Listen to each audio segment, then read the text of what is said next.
जनकपुर धाममा होली खेल्ने क्रममा विवाद हुँदा छुरा प्रहार गरी एक युवकको हत्या भएको छ। जनकपुर धाम उपमहानगरपालिका 23 बिन्दी बस्ने पप्पू यादवका 18 वर्षीय छोरा आशु यादवको हत्या भएको हो। धनुषाका प्रहरी प्रवक्ता डीएसपी वरुण बहादुर सिंहका अनुसार शनिबार साँझ 5 बजे होली खेल्ने क्रममा स्थानीय लक्ष्मण महतोका छोरा 21 वर्षीय धर्मेन्द्र महतोले आशुलाई छुरा प्रहार गरेका थिए।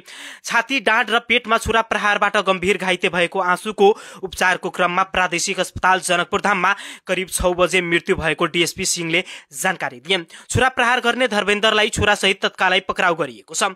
सबलाई परीक्षणका लागि प्रादेशिक अस्पताल जनकपुर धाममा राखिएको र घटनाबारे थप अनुसन्धान भइरहेको जिल्ला प्रहरी कार्यालय धनुषाले जनाएको छ। Hotel city palace guest house and family restaurant, यहाँ नास्ता, खाना, बस्नुको साथै शुभ कार्यका लागि पार्टी पैलेसको उचित व्यवस्था छ। प्रोप्राइटर गौरी शंकर शाह। सम्पर्क 98 168 25 436 041 524 009, रामानन्द चोक, जनकपुर धाम 9, धनुषा।